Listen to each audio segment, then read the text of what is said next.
Bueno, buenas noches, queridos hermanos y hermanas. Espero que estén bien, que todos tuvieron una buena semana. Si alguien está visitando por primera vez, están viendo en línea, creo que más bien algunos están viendo en línea. Mi nombre es Steve Martins y tengo el privilegio de servir como su pastor. Y bienvenido a nuestro estudio bíblico que siempre tenemos los miércoles por la noche. Hemos estado estudiando la Confesión Bautista de Fe de 1689.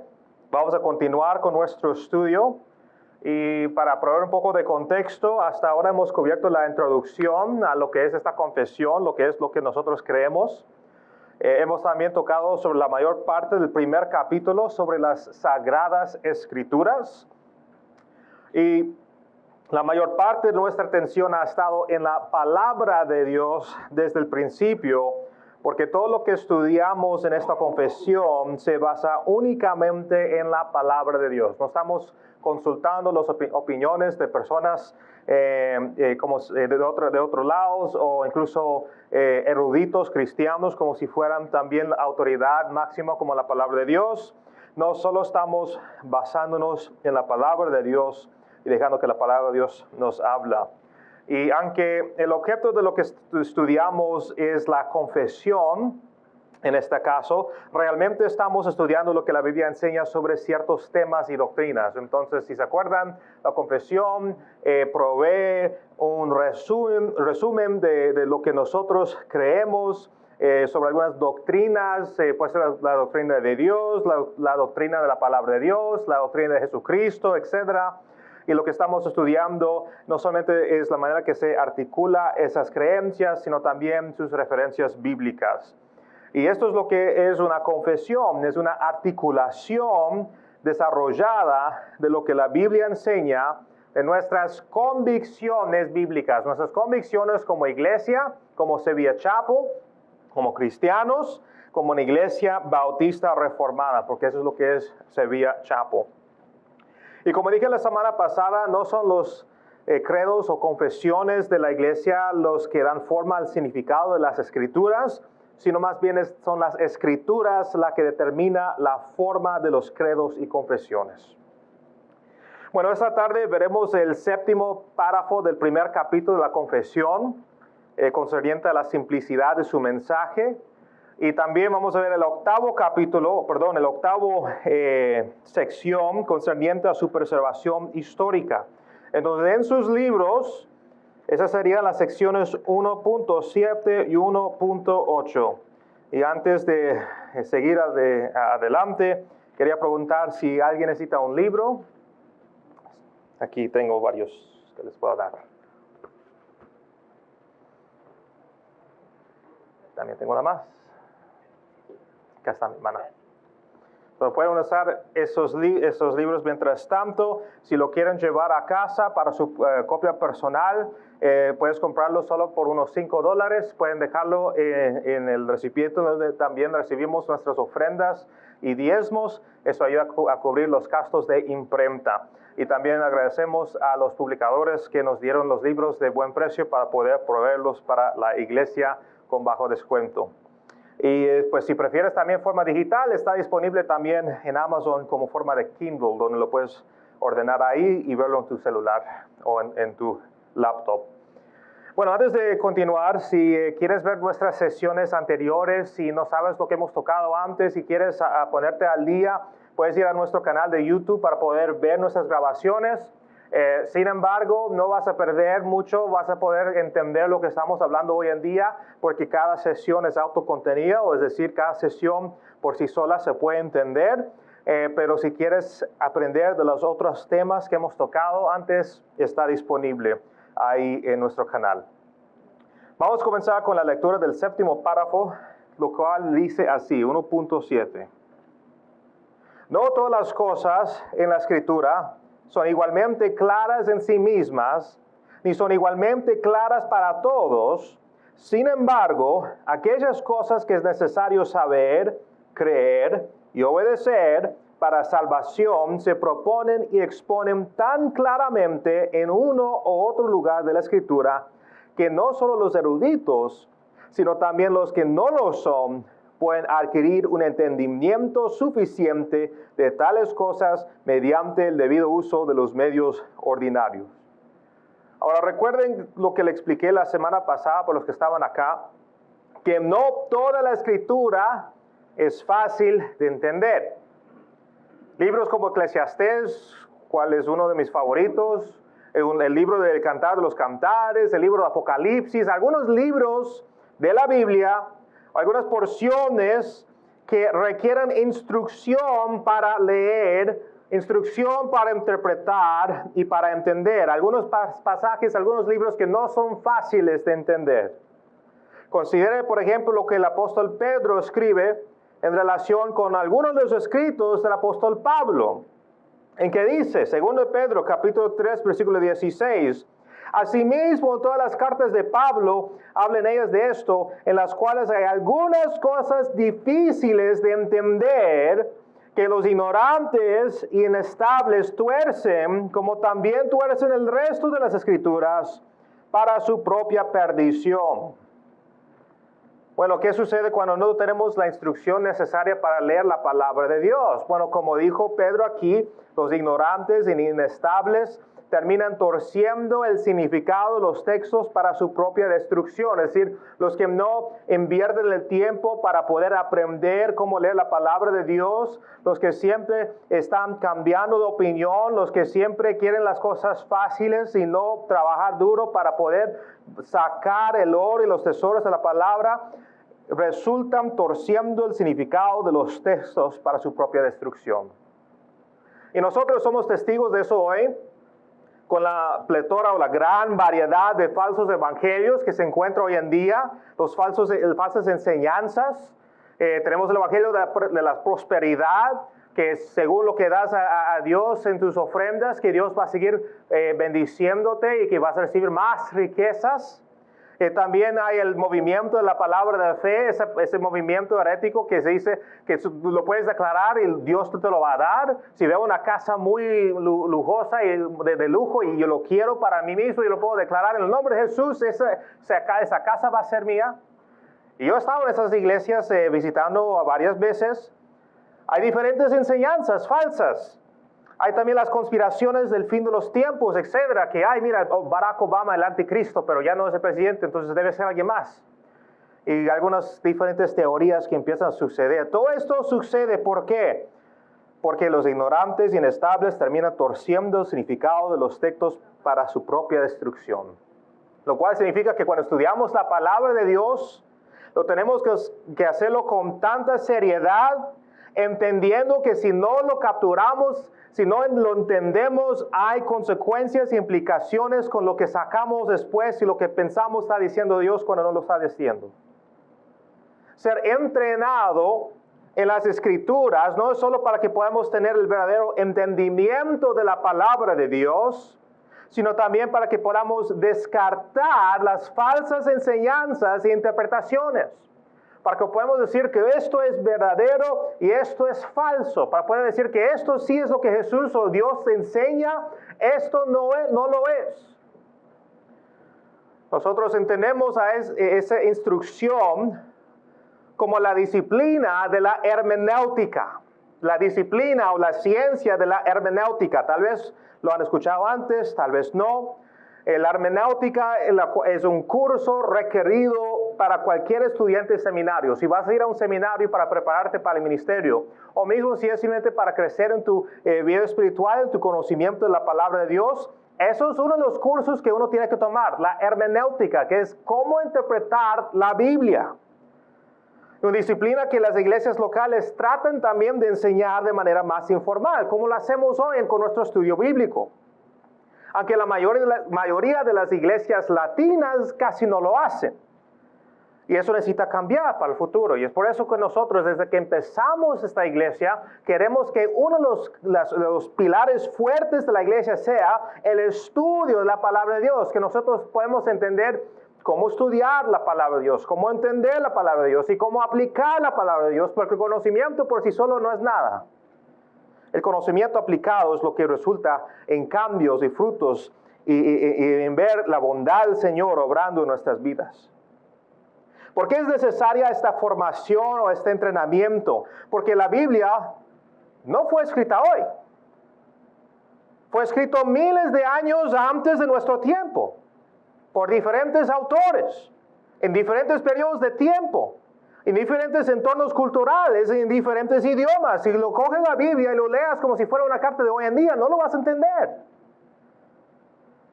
Sin embargo, lo que Dios ha revelado en su palabra, en lo que respecta a nuestra necesidad de arrepentimiento y salvación, es lo suficientemente claro como para que la persona no entrenada lo lea, lo interpreta y lo entienda.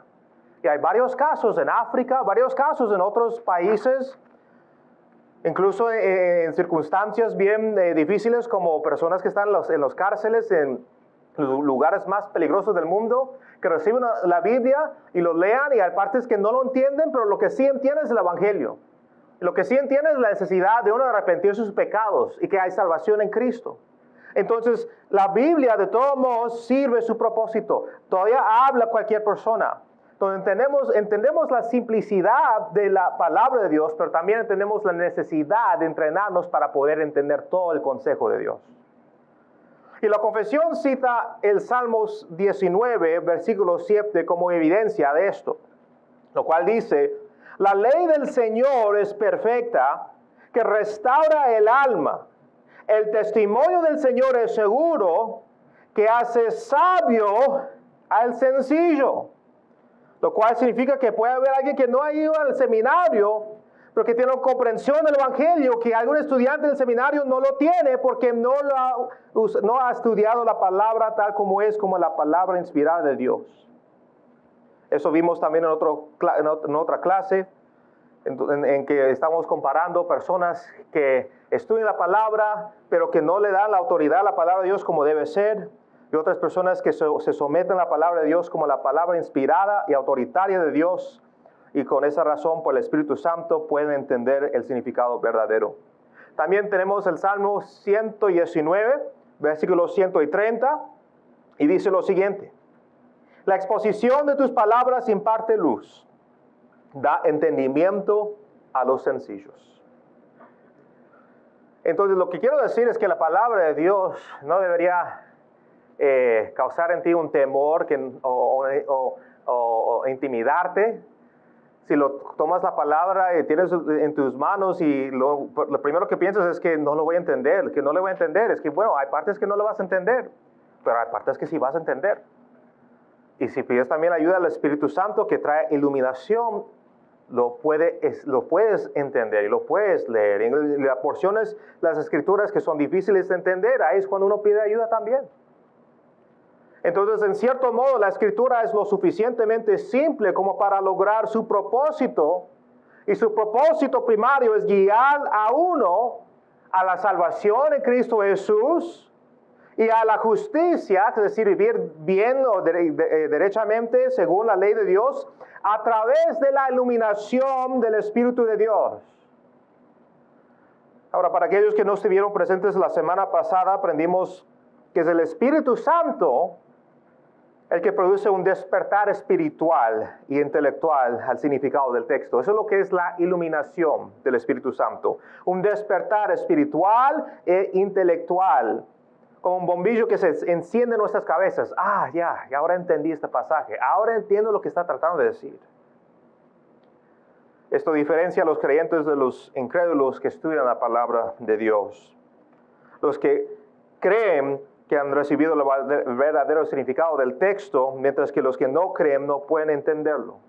No porque el significado esté oculto, porque el significado de las Escrituras no es algo oculto que necesitas algún entendimiento especial, como creían los herejes de los gnósticos en el primer siglo.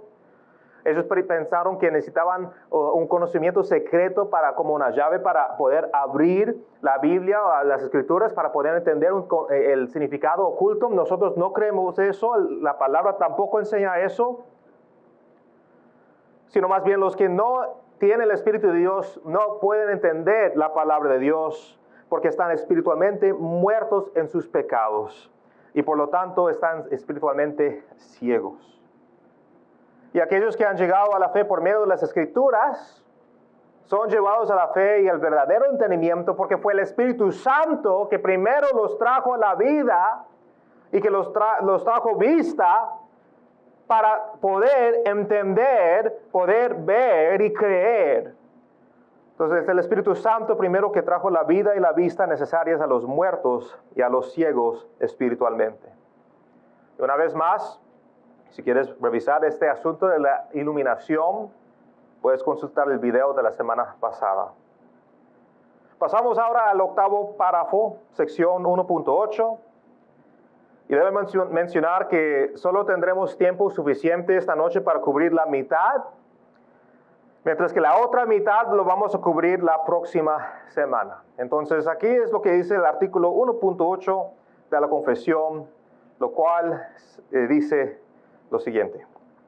El Antiguo Testamento en hebreo, que era el idioma nativo del pueblo de Dios en la antigüedad, y el Nuevo Testamento en griego, que en el tiempo en que fue escrito era por lo general el idioma más conocido entre las naciones, siendo inspirados inmediatamente por Dios y guardados puros en todas las edades por su singular cuidado y providencia, son por lo tanto auténticos.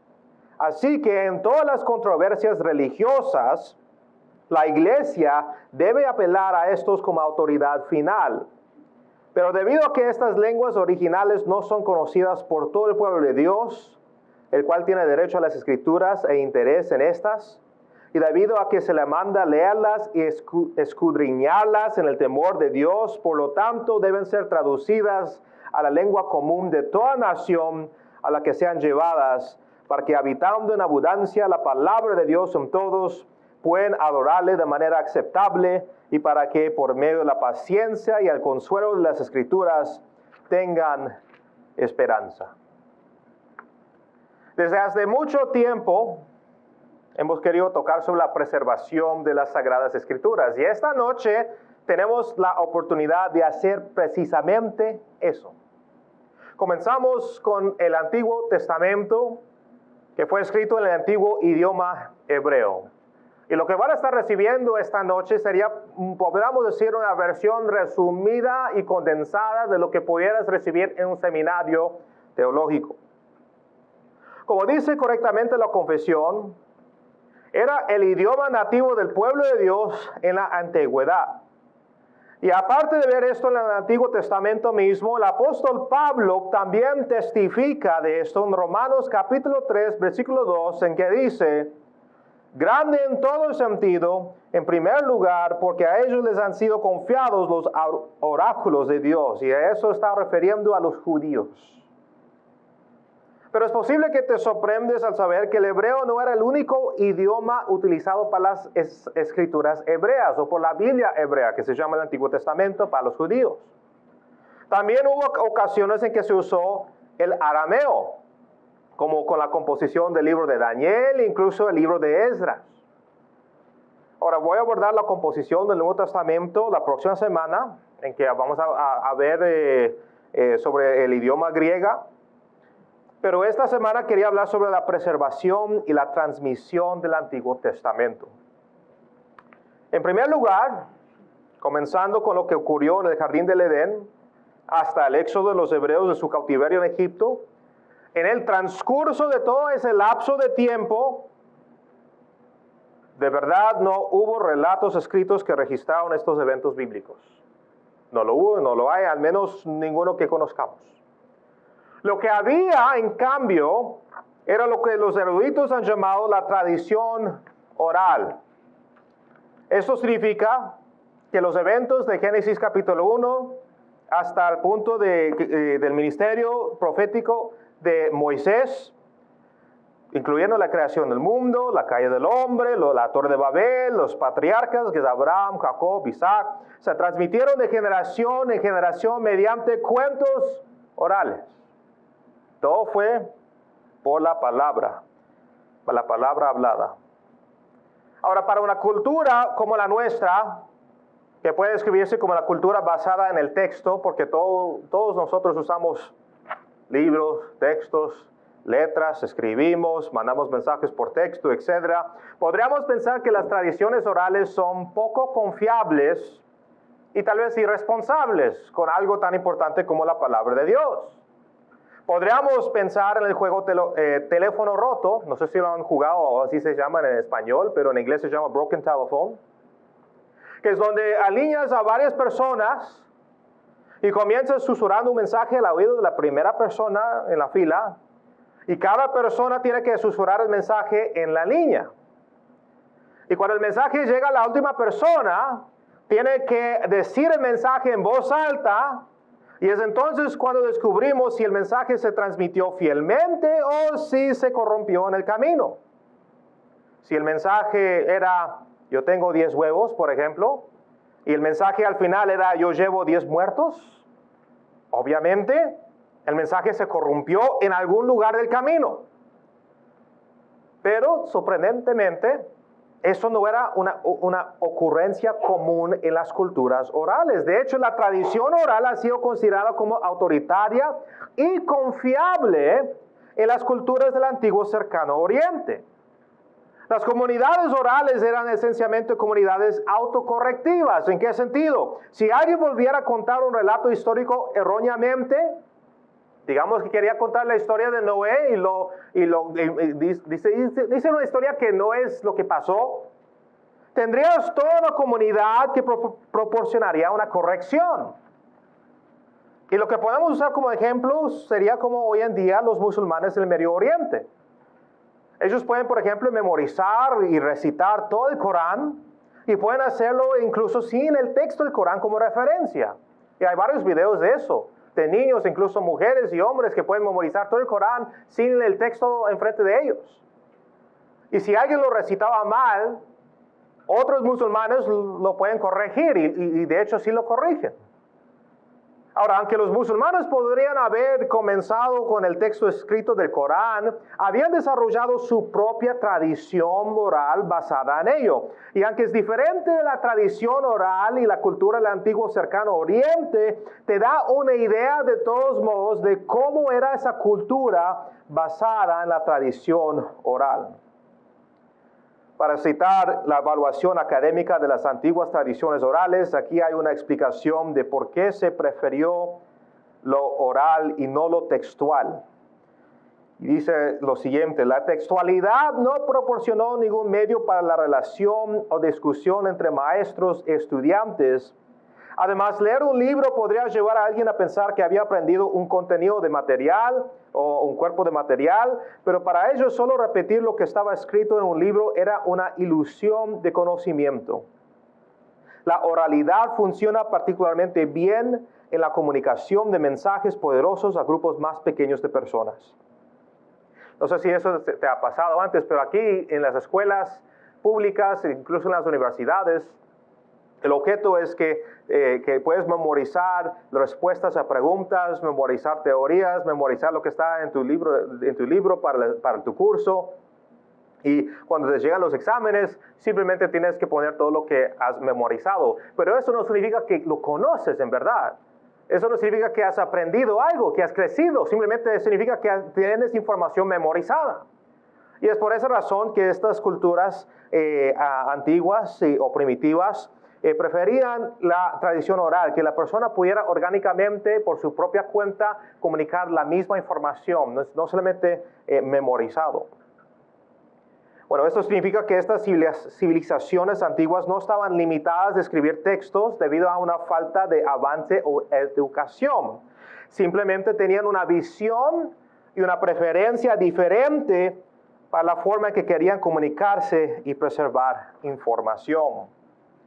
Y en cualquier caso, aunque la tradición oral fue suficiente por un tiempo, no era la voluntad de Dios que permaneciera así, porque si lo fuera, y a medida que la información se dispersara en un lapso más amplio de territorio y tiempo, sería inevitable que surgieran historias contradictorias en diferentes regiones, y esto habría proporcionado a Satanás la oportunidad de corromper la transmisión de la revelación de Dios. Y entonces, por lo tanto, aunque las tradiciones orales eran ciertamente confiables y consideradas como autoritativas, no eran viables a largo plazo. Y es por eso que el occidente es hoy día una cultura predominantemente basado en el texto. Ahora, sé que he hablado mucho sobre la tradición oral, pero es necesario entender el trasfondo, la naturaleza y la integridad del contenido del Pentateuco o los primeros 5 libros del Antiguo Testamento, porque fue el profeta Moisés que escribió los libros de Génesis hasta Deuteronomio. Esto todo fue registrado por el profeta Moisés, quien fue inspirado por el Espíritu de Dios para escribirlo. Y antes de sospechar que algo importante puede haber sido omitido o que si cometió un error al registrar algo, hay que recordar que Moisés fue uno de los pocos en el Antiguo Testamento que pudo hablar con Dios directamente de la manera en que lo hizo. Y me resultaría imposible que se equivocara en su composición del Pentateuco, de Génesis a Deuteronomio, cuando no solo disfrutaba de una íntima comunión con Dios. Recuerde que él incluso tuvo el privilegio de ver la gloria de Dios con sus propios ojos, sino que también fue inspirado por el Espíritu de Dios para escribir lo que escribió. Bueno, desde el Pentateuco hasta el resto del Antiguo Testamento, todo fue escrito, copiado y reproducido para asegurar su preservación. Y en un intento de mantener esta sección corta, voy a tratar de resumir los puntos principales concernientes a la preservación y la transmisión del Antiguo Testamento a lo largo de los años. Concerniente al hacer copias privadas de los libros del Antiguo Testamento, no encontramos ninguna evidencia de eso hasta el tiempo de Jesús en el primer siglo después de Cristo. Sin embargo, había copistas profesionales que fueron empleados para el culto público de los judíos, particularmente en la función del tabernáculo o también del templo. Y esto se hizo más prominente durante el exilio judío, cuando fueron echados de la tierra prometida y cuando estaban en Babilonia, porque no tuvieron la adoración en el templo fue destruido. Entonces reemplazaron la adoración en el templo con el estudio de la Torá, los 5 libros de la ley. Pero los copistas habrían precedido también al exilio, entonces no originaron en ese tiempo, sino más bien estaban ya antes del exilio. Y una de las reglas que estos copistas tenían que cumplir era que la Torá, por ejemplo, no debía ser copiada de memoria. Era una regla que sigue hoy en día. La Torá escrita debía ser transmitida en forma escrita y por lo tanto debía ser copiada de una fuente escrita. Entonces, si uno iba a copiar la Torá o a escribir una nueva Torá, tenía que tener ya la copia del Torá al lado de ellos para poder hacer las copias. Y si no lo tenían, no lo podían hacer. Además, los copistas también tenían que leer los textos hebreos en voz alta mientras que los escribían. Y eso le ayudaba mucho para no hacer equivocaciones. Porque si se cometía un error, imagina qué pasa con ese manuscrito. Ese pergamino o ese manuscrito tenía que ser descartado. No importaba si duraba días o años trabajando en eso. Si hubo una equivocación, tocaba destruirlo todo y empezar de nuevo. Otro hecho importante digno de considerar es que el Antiguo Testamento es en realidad el libro documentado con la mayor precisión anterior a la vida y ministerio de Jesucristo.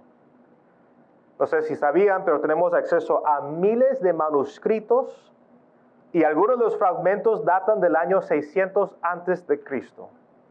Y para darles una idea, en la década de 1950, los rollos del Mar Muerto fueron descubiertos en las cuevas de Qumran. Y los rollos fueron una afirmación de la precisión de la transmisión del Antiguo Testamento.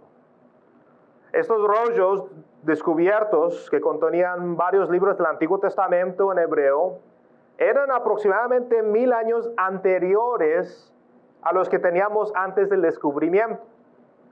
Y cuando yo realicé un estudio sobre el libro de Isaías hace unos años, cuando estaba en el seminario, puedo confirmar el hecho de que el texto de Isaías, del rollo del Mar Muerto, los Dead Sea Scrolls, era casi palabra por palabra idéntico a la Biblia hebrea de hoy, del Antiguo Testamento hoy en día. El porcentaje que da el erudito bíblico Gleason Archer es de aproximadamente 95%. 95%. La variación del 5% tuvo que ver con errores con la pluma y variaciones en la ortografía, los cuales no afectaron el significado del texto. La gran cantidad de evidencia que tenemos para la fiel preservación y transmisión del Antiguo Testamento, de hecho está disponible para todos poder estudiarlo más a fondo, está disponible en museos, está en bibliotecas de la antigüedad, incluso está en línea a través de escaneos digitales. Entonces son evidencias que están disponibles públicamente. Y lo que voy a incluir aquí es una tabla en los slides para ayudarnos a entender cómo se ve esa evidencia. Esta no es una lista exhaustiva, no piensa que son todo lo que tenemos, hay aún más, pero sí es un resumen de algunos manuscritos que tenemos. Pero antes de verlo, debo agregar, nosotros no creemos en la integridad de la palabra debido simplemente a la evidencia. Más bien, creemos en la integridad de la Biblia porque la Biblia primero afirma ser inspirada por el Espíritu de Dios y lo tomamos como si fuera así. Tomamos a Dios en su palabra. Y debido a que tomamos a Dios en su palabra, entonces esperamos encontrar que los hechos se alinean con su palabra. La palabra no está ahí para que nosotros lo podamos juzgar, pero la palabra sí nos invita para poder verificar sus afirmaciones. Y así las evidencias no son prueba de que su palabra es verdadera, sino más bien afirmación de que la palabra de Dios es verdadera. La máxima autoridad para lo que es verdad recae en Dios. Ahora en este momento vamos a poner la tabla para poder ver algunos de la lista de los manuscritos, pero me dan un segundo que quería traer algo de la oficina que lo quiero mostrar a cada uno de ustedes para que lo puedan también pasar y estudiarlo por sí solos.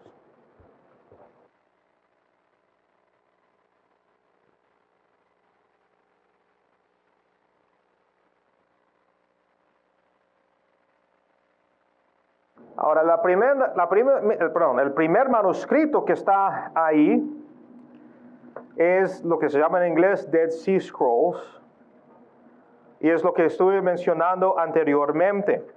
Y se cree que fue escrito originalmente en el siglo XV o XIII, entre el XV o XIII al IV antes de Cristo. Y la copia o copias más antiguas que tenemos hoy en día, que eso es en comparación a la fecha original que fueron escritos, son del año 250 antes de Cristo, hacia incluso también el año 68 después de Cristo. Y estos rollos del Mar Muerto incluyen más de 223 manuscritos bíblicos de todos los libros del Antiguo Testamento, excepto este. Cindy y yo, algunos años atrás, tuvimos la oportunidad y privilegio de ir al Museo de la Biblia en Washington, D.C., y ahí tenían una gran exhibición de varios manuscritos de los rollos del Mar Muerto. Algunos eran originales, otros eran copias. Pero pudimos ver cómo se veían en persona.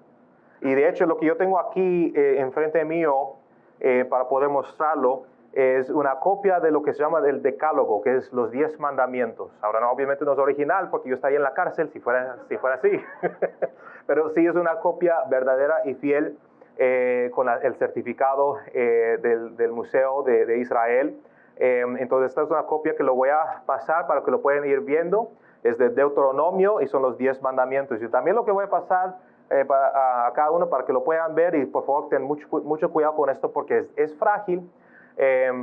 Si quieres ayudarme, Javier, gracias.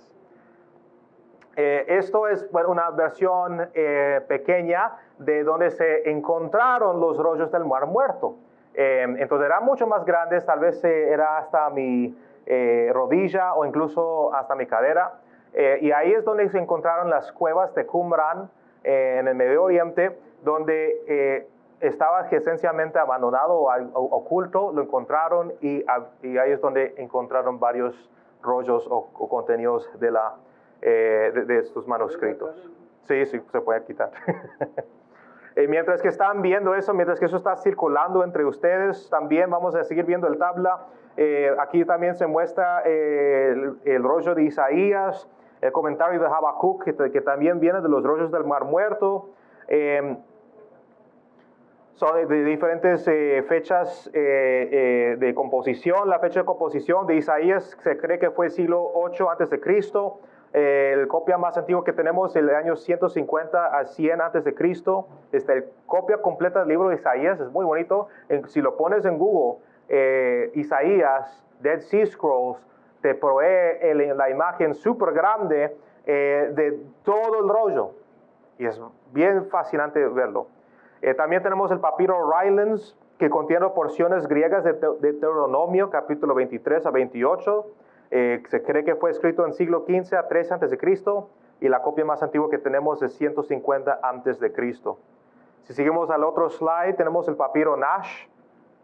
También tiene porción del Decálogo, Éxodo capítulo 20, Deuteronomio, el Shema. El Shema es que Dios es uno, es lo que precede la ley de Dios. Se cree que fue escrito originalmente en siglo XV o 3 antes de Cristo, y la copia que tenemos se data a 150 antes de Cristo y también hasta después de Cristo, el año 68.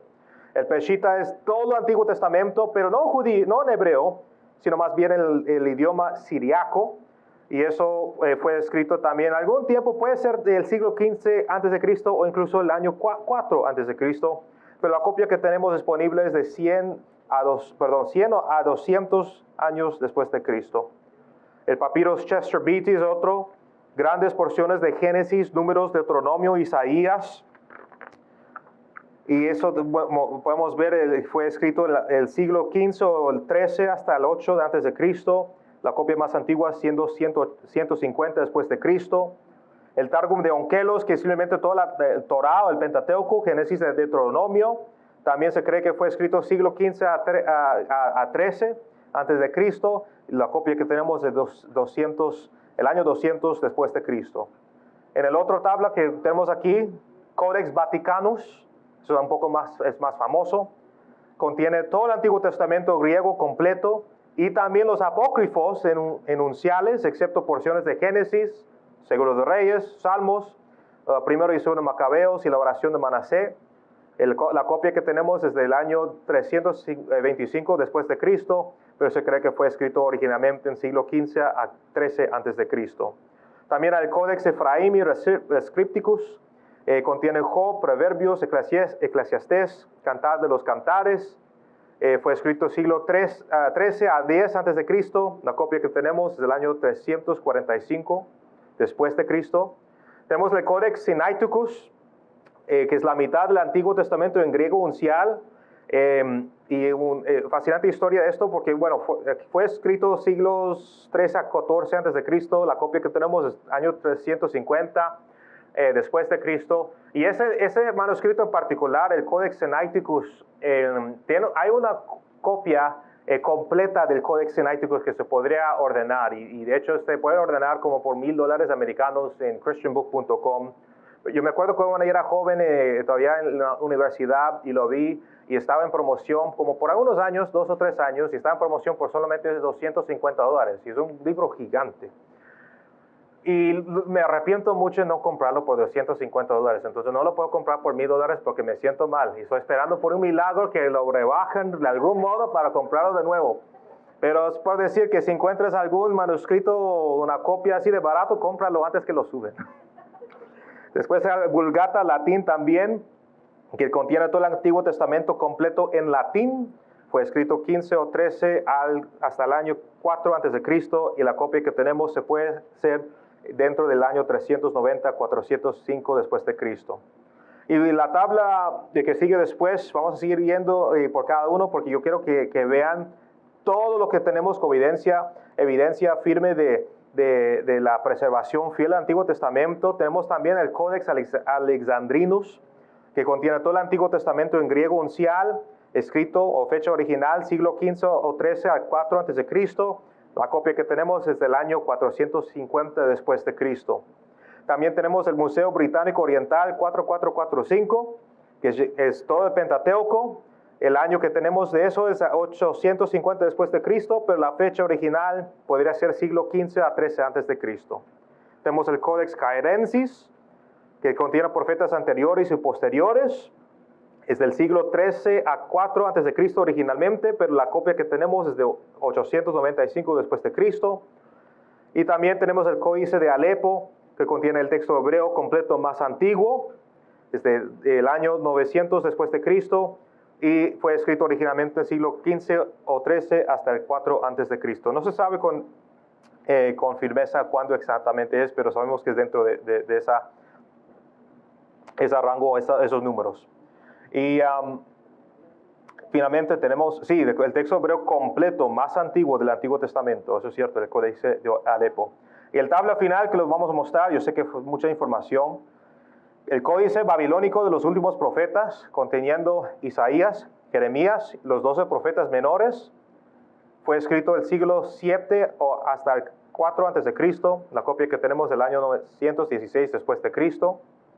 Tenemos el Codex Leningradensis también, B19A, texto hebreo completo del Antiguo Testamento, el año que tenemos del manuscrito, 1008 después de Cristo, pero fue escrito también siglo XV o XIII hasta el 4 antes de Cristo.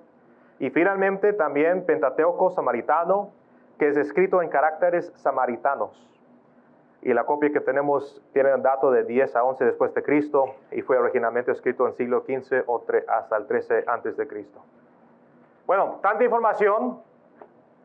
Y como han notado, esta noche ha sido un poco diferente de otras noches en que nuestro estudio ha sido principalmente más sobre cómo se desarrollaron las Escrituras. Y porque la mayoría de las noches estamos consultando referencias bíblicas y sí lo hicimos un poco cuando empezamos. Pero también es importante entender cómo las Escrituras llegaron a ser.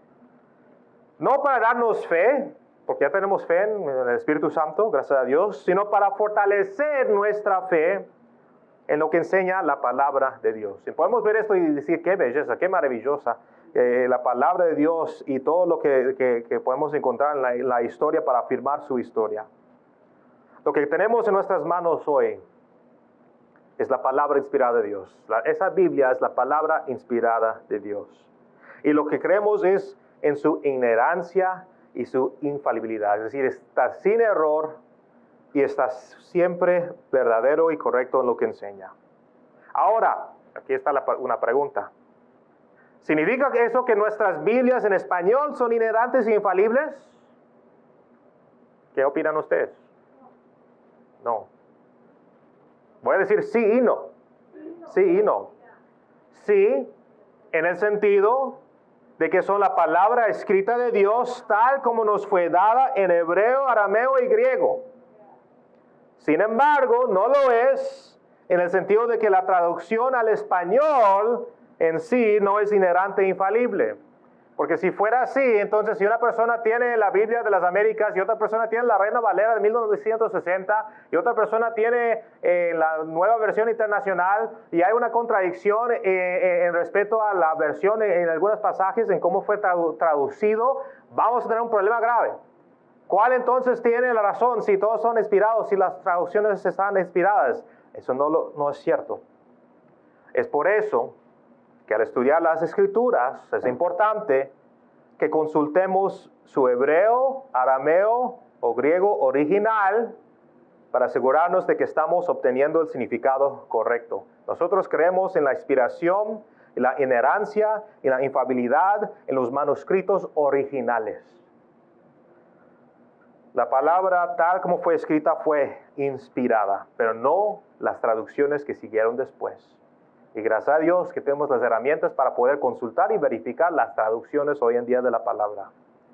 No obstante, era necesario que se provee traducciones.